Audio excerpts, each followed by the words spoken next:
Welcome back. This is day 2 for AB. I thought we would do a few problems on this worksheet just to get you started. You'll notice yesterday was day 1 and I assigned some My Math Lab homework just for practice.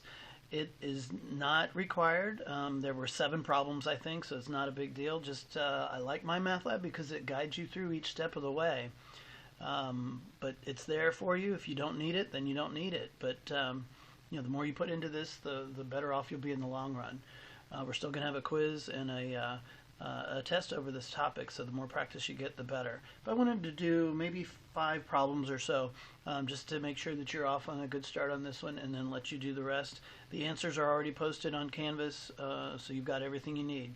Please do practice problem or 2, just so I can see that you're interacting and online, and email me or contact your counselor if you're having technology issues. We need to make sure that everybody's up and running and doing the best they can. Let's look at number 1. It's the limit right here. As x approaches 5 of x squared over, x squared minus 8x plus 15 over x minus 5.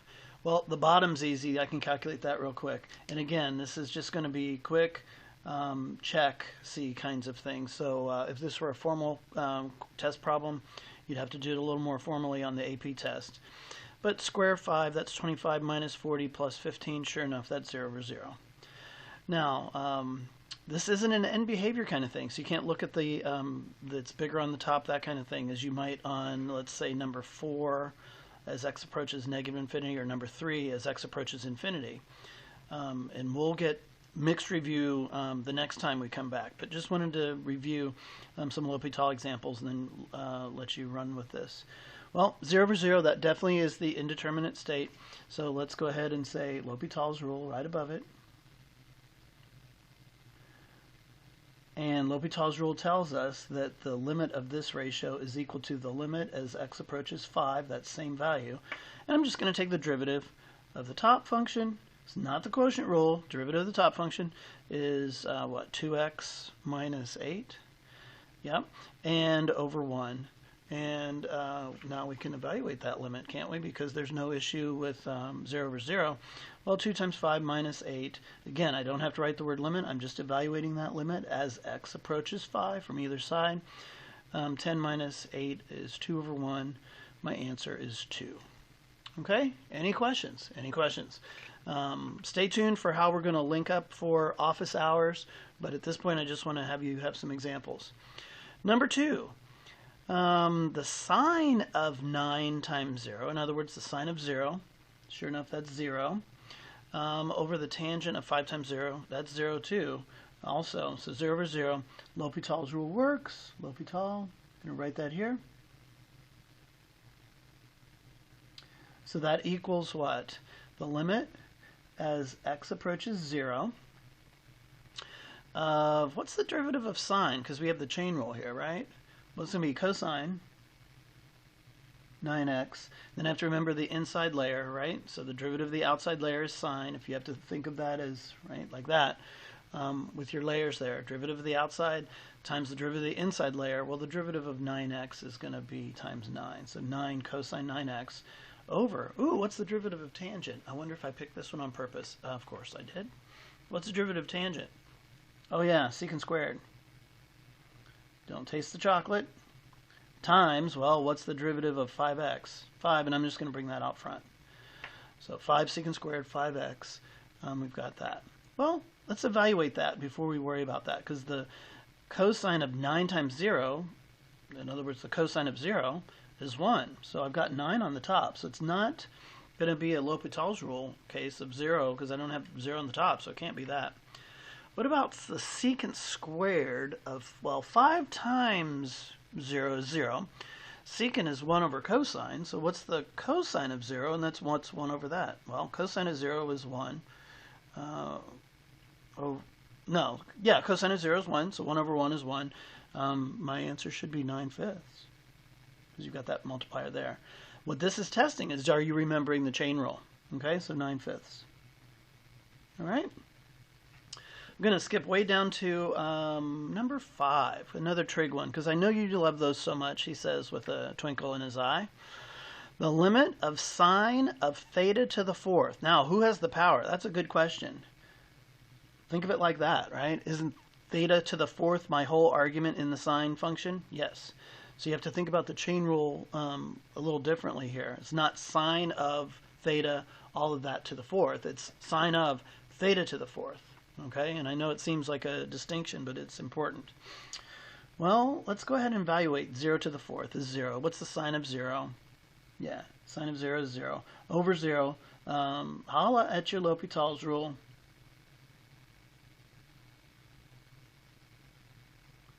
So I've established that it's indeterminate. I'm going to apply L'Hopital's rule. That means the limit as theta approaches 0. Now I have to take the derivative of that. Again, chain rule. The derivative of sine is going to be cosine. That's theta to the fourth, because I'm not going to change that derivative yet. Times, well, I've got times 4 theta to the third. Bring the power down, bring the power down. All right, questions there. Divided by, well, the derivative of theta is going to be just 1. Okay, we should be able to evaluate this one. In fact, if I'm looking at the right one here, the cosine of theta, when theta is 0, 0 to the fourth, cosine of 0 is 1. But then I've got times 4 times theta to the third. So theta to the third is 0. All that for number 5 is going to be 0. All right. Number 10. We'll scroll up to number 10. I hope you could see that. I didn't check, but there you got it now, right?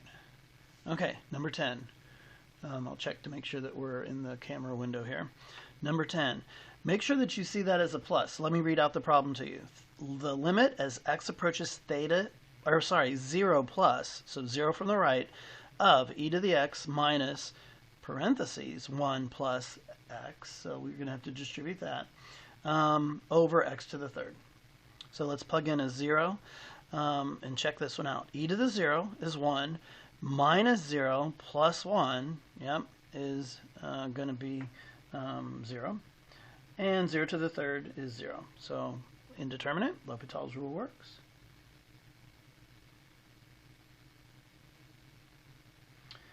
Reason I'm reviewing this, oh yeah, the e to the x is an important one. We'll do number 11 next. So the derivative of e to the x, limit as x approaches 0 plus. Remember how you have to write that each time until you evaluate the limit. What's the derivative of e to the x? Well, that's just e to the x. Minus, well, the derivative of 1 is a constant, so that's 0. Minus x, though, isn't that going to be minus 1? Right? So if you distribute that negative sign there, whoop, whoop, you get derivative of negative x, so minus 1, over x to the third. So we're comparing the rates of change of some e to the x plus this x function divided by x to the third, which is pretty steep. Well, derivative of x to the third is 3x squared. Evaluate this limit. So I've got e to the 0, which is 1 minus 1, 0 over 0. Okay, well, sounds like L'Hopital's rule would work. So we got to do it again. L'Hopital's rule, so I'm going to take the limit as x approaches 0 plus. Derivative of e to the x, boy, that's a pretty resilient function there. Sure enough, the derivative of e to the x is e to the x over 6x, right? Bring the power down, bring the power down. 6x, yep. What should we do next? Well, if you plug in e to the 0, is that infinity? No, that's 1. Over 6 times 0, that is going to be 0. Well, what's 1 over 0? What's 1 over 0? Especially as we think of it as slightly positive 0. Okay? So is that going to be a positive infinity or negative infinity? Because there might be a asymptote there. Well, a slightly positive 0, so like 0.00001, something like that, that's a positive. So 1 over 0 is positive infinity because that's going to be a positive number there. Okay, so your answer for number 10 is infinity. Let's look at number 11. We might get a chance to practice because we've got an x to the third, so an exponential function here on the bottom and a power function there. So polynomial function, just x to the third. Infinity over infinity, right? Well, end behavior would tell us that, yeah, but it's not the ratio of a polynomial over a polynomial. We got to do a little bit more. So this definitely is infinity over infinity. Okay? So L'Hopital's rule applies. I'm going to say that equals the limit as x approaches infinity.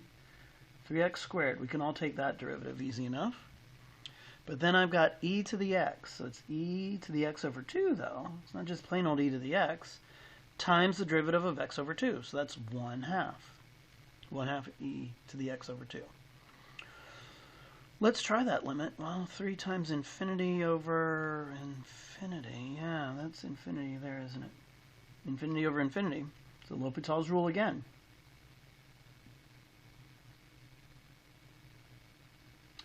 That's the limit as x approaches infinity. We get 6x, okay, over, you're going to have e to the x over 2 times another 1/2, wouldn't it be? So 1/4 e to the x over 2.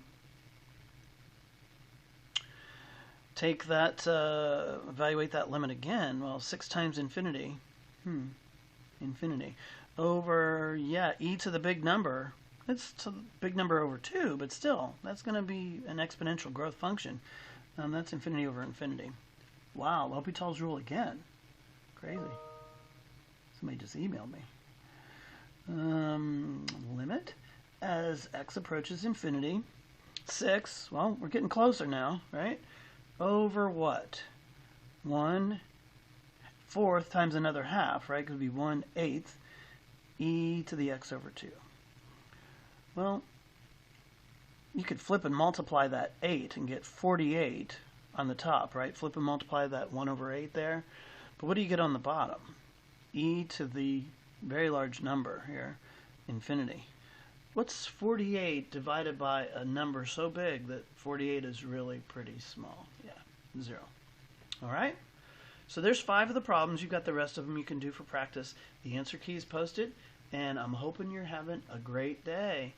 This is day 2. Tomorrow we're going to do some mixed practice. I'll do the same thing. I'll have a review sheet, kind of throw it all together to review some of the old limit skills. It'll be a little longer worksheet and an answer key to post on that too. Have a great one, and I will talk to you soon. Hope everybody's staying well.